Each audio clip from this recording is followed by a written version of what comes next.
अस्सलाम वालेकुम दोस्तों। आज मैं आपके लिए एक लफ्ज़ का अमल लाया हूँ।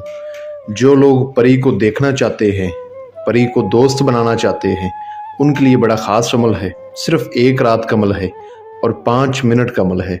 इस अमल को लड़का भी कर सकता है, लड़की भी कर सकती है।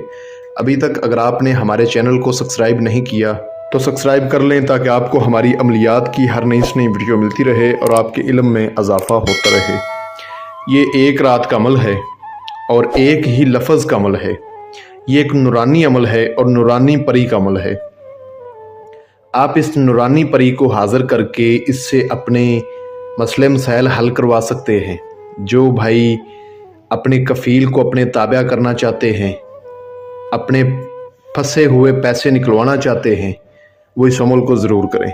जो भाई अपनी पसंद की जगह नौकरी जॉब लगवाना चाहते हैं, वो इस अमल को ज़रूर करें, क्योंकि ये एक बड़ी ही खूबसूरत और नूरानी परी है। ये इंसानों से बहुत मोहब्बत करती है, इंसानों को इससे बहुत प्यार है। अमल का मैं मुकम्मल तरीका समझा देता हूँ। आपसे छोटी सी गुजारिश है कि वीडियो को अच्छी तरह पूरा देखें, ताकि आपको हर बात समझ आ जाए और आप इस अमल में कामयाब हो जाए। इस अमल को लड़का भी कर सकता है, लड़की भी कर सकती है। बच्चे इस अमल से दूर रहें। आप ये अमल किसी भी दिन वार, किसी भी चांद की तारीख को कर सकते हैं। अगर आप ये अमल जुम्मे का दिन गुजार के जुम्मे की रात को करोगे तो कामयाबी के चांसेस बहुत ज़्यादा है। बाकी किसी भी दिन वार आप कर सकते हैं। आपने जिस रोज़ इस अमल को करना है, आपने अपने हाथ से किसी फ़कीर को जितना हो सके आटा देना है और इस नीयत से देना है कि मैं अपने हाथ से सदका खैरत कर रहा हूँ और मैंने एक अमल करना है, अल्लाह पाक मुझे उसमें कामयाबी दे।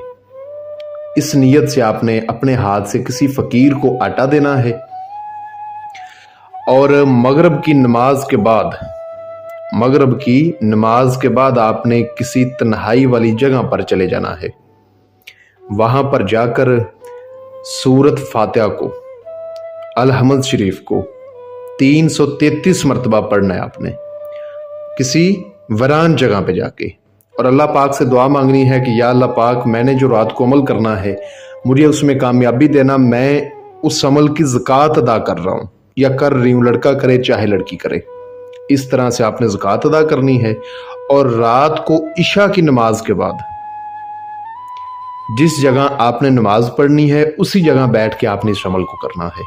अब नमाज आप बेशक मस्जिद में पढ़ लें, अपने घर में पढ़ लें, बाहर कहीं वराने में पढ़ लें, किसी पाक साफ जगह पे नमाज पढ़ें, तन्हाई वाली जगह पे नमाज पढ़ें।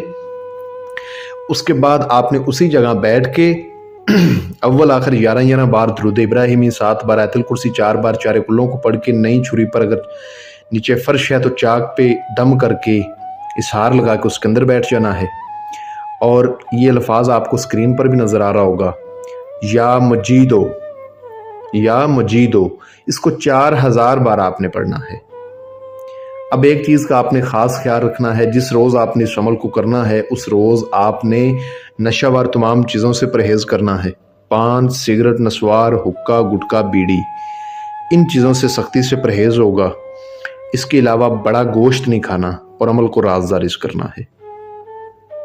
जब आप पढ़ाई पूरी कर लेंगे तो उसके बाद ये खूबसूरत हाज़रात आपके सामने आ जाएगी, आपसे सलाम करेगी और आपको कहेगी कि आपने मेरी हाज़िरी क्यों की है। तो आपने कहना है कि मैंने आपके साथ दोस्ती करनी है, आप मेरे साथ दोस्ती करें और मुझे अपनी हाज़िरी का आसान तरीका बता दें। इसकी एक छोटी सी शराइत होती है, ठीक है। क्या शराइत होती है कि आपने इशा की नमाज के बाद इस अल्फाज को हर रोज़ पढ़ा करना है। अब ये ज़रूरी नहीं है कि आप उस अल्फाज को जो है ना मस्जिद में पढ़ें या घर में पढ़ें। ऐसा अक्सर बाज़ टाइम हो जाता है, बंदा कहीं सफ़र में होता है, ठीक है, तो नमाज अगर नहीं भी पढ़ी जाती तो आपने इशा की नमाज के बाद उस अल्फाज को उतनी बार पढ़ना लाजमी है, ठीक है। उसने क्या बोलना है कि इशा की नमाज के बाद, ये नहीं बोलना कि नमाज पढ़ने के बाद। इशा की नमाज के बाद आपने इस अल्फाज को इतनी मरतबा पढ़ना है।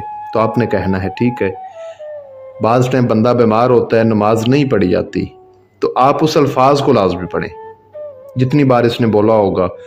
ایسا نہیں ہے کہ 10,000 بار یا اتنی بار، زیادہ سے زیادہ ہوگا تو 40 بار ہوگا، اس سے زیادہ نہیں، ٹھیک ہے؟ اس طرح کی ان چیزوں کی شرائط ہوتی ہے۔ تو اس سے حاضر دماغی کے ساتھ وعدہ قسم لیں، حاضری کا طریقہ معلوم کریں، اور اس کے بعد اس کو اپنے جو بھی آپ کے مسئلے مسائل ہیں وہ بتائیں، انشاءاللہ آپ کو حل کر کے دے گی۔ اور جب آپ نے دوبارہ بلانا ہے تو اسی طریقے پر، جو طریقہ اس نے آپ کو بتایا ہوگا، اس طریقے پر آپ اس کو دوبارہ بلا سکتے ہیں۔ عمل بہت آسان ہے، جو بھی بھائی اس عمل کو کرے، عمل کی اجازت لے کے، لوہے تذکیر بنوا کے بازو پر باندھ کے پھر کرے، بغیر اجازت کے عمل نہ کیا کریں۔ عملوں میں یا ناکامی ہو جاتی ہے یا بندے کو رجعت ہو جاتی ہے۔ میں امید کرتا ہوں کہ میں نے آپ کو اپنی طرف سے ہر بات سمجھا دی ہے۔ اگر کسی بات کی سمجھ نہ لگی ہو تو اسکرین پر آپ کو میرا واٹس ایپ نمبر نظر آ رہا ہوگا، اس پہ آپ مجھ سے رابطہ کر کے اس عمل کی مجھ سے دوبارہ رہنمائی لے سکتے ہیں، یا آپ کا کوئی سوال ہو تو مجھ سے جان سکتے ہیں۔ ملتے ہیں دوستو اگلی ویڈیو میں۔ السلام علیکم۔